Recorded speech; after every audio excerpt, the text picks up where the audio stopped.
All right, let's talk about something tricky. That friendly bet you made on the game last weekend, or that lottery ticket you picked up. Ever wonder, is that a sin? We're going to dive into what Christianity actually has to say about gambling. And let me tell you, the answer? It's probably not what you think. So yeah, let's just cut to the chase. Is it a sin? Simple question, right? Well, not so fast. Ask around, and you'll get some people who say absolutely yes. Others will tell you no way. But the most common, and honestly the most interesting answer, it's that classic, well, it depends. And that is where we're going to spend our time today. See, the whole reason it's so complicated is that you won't find a simple thou shalt not gamble rule anywhere. Instead, what you find is a whole framework for thinking through moral questions. And that's what we're going to do. We're going to take that framework apart, piece by piece, and see how it works. Okay, so first things first. Before we can even begin to talk about whether something is right or wrong, we've got to be on the same page about what it even is.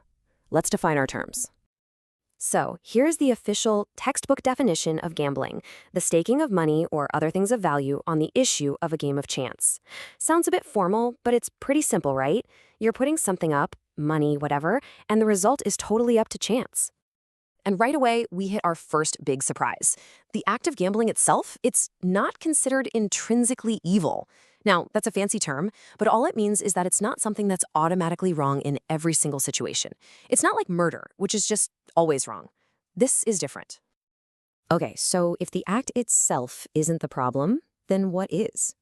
I mean, that's the logical next question, right? When does a harmless game turn into something morally questionable?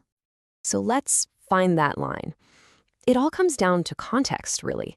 There are 3 specific conditions that can take gambling from just a bit of fun and turn it into a real moral problem. All right, here they are, the big 3. Gambling crosses the line and can become a sin if, number 1, it takes away money you need for the important stuff, for your family, for your bills. Number 2, if you become enslaved to it. When it's not a choice anymore, it's an addiction. And number 3, if there's any cheating or unfairness. A rigged game is a no-go. And this really sums up the other side of the coin. When done responsibly, gambling essentially amounts to paying money to be entertained, which is not inherently wrong if one can afford it. So think about it like this. If you can afford it and it's not hurting anyone or controlling you, it's kind of like paying for any other kind of entertainment, like going to the movies or a concert. Okay, but what about the Bible itself? What does it actually say? Let's dig in, because this is where things get really interesting. We're going to look at the verses people use to argue against gambling, and then we're going to look at the rebuttals. And here's another shocker for a lot of people. The word gambling isn't even in the Bible. There's no verse, anywhere, that says, "Thou shalt not place a bet." Seriously, all the arguments against it are based on interpreting broader principles about things like money, greed, and what we desire.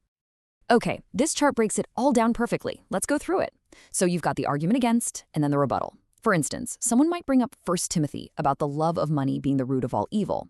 The argument is, well, gambling is about loving money. But the comeback is, hold on, the sin is the love of money, that obsessive desire, not money itself or spending it on entertainment. Okay, next one. You can't serve God and mammon, or wealth. The rebuttal. The verse is a warning against making money your ultimate god, not against having or spending it responsibly. Then there's covetousness, desiring what someone else has. The argument is that gambling is just that. But the counter is, it's not coveting if you get something by just means, and a fair bet is considered a type of legitimate contract. And the last one is super interesting. Casting lots. People say, hey, they did that in the Bible, but it was sacred. The rebuttal points out a huge difference. In the Bible, casting lots was about asking for God's guidance, divination. Modern gambling, it's just about chance. 2 totally different things. So, with all that biblical debate swirling around for centuries, where did the church officially land on this? Let's take a look at the actual ruling and how it's changed over time. And here it is, the official position from the Catholic Church. It says games of chance or wagers are not in themselves contrary to justice. Boom, there it is. The act itself is seen as morally neutral. Now, this wasn't always the case. Way back in the early church, they were much stricter, often banning it, especially for priests, because they were worried about scandal and greed. But the modern view has, well, it's chilled out a bit. It's less of a hard and fast rule and more a matter of what they call prudence. Basically, you have to use your own good judgment based on your situation. All right, let's bring this down to earth. What about something like the lottery? Most people play it. Is that okay? The short answer is yes, it's generally seen as acceptable. Why? Because it's just another form of gambling. So those same 3 rules we talked about apply. The money has to be extra, disposable cash, it can't become an obsession, and of course the lottery has to be run fairly. The one little warning flag they raise here is that the lottery can be really good at creating a gambling spirit if you're not careful. Okay, we've gone through a lot of detail here, but why does any of this nuance really matter? Well, because this whole discussion, it's not really just about gambling. It's about something way bigger. It's a blueprint for how to think about moral decisions in general. Because at the end of the day, the real issue isn't the game. It's about why you're doing it. What's your intention? Are you just having a little fun? Or is there something else driving it? Like greed or desperation or this out of control desire for more? And then it's about the impact. What are the actual consequences for you, for your family, for the people you're supposed to care about? See, intention and impact. That's the whole framework. And this is such a great model for thinking through anything. It teaches us, number 1, that circumstances matter. Context is everything. Number 2, that it always comes back to love and justice. Is what you're doing loving to God and your neighbor? Number 3, your intention is key. Your inner why is just as important as your outer what. And finally, it teaches us that in all those gray areas of life, prudence, just using good, careful judgment, is an absolute superpower. So, that leaves us with one last thing to chew on.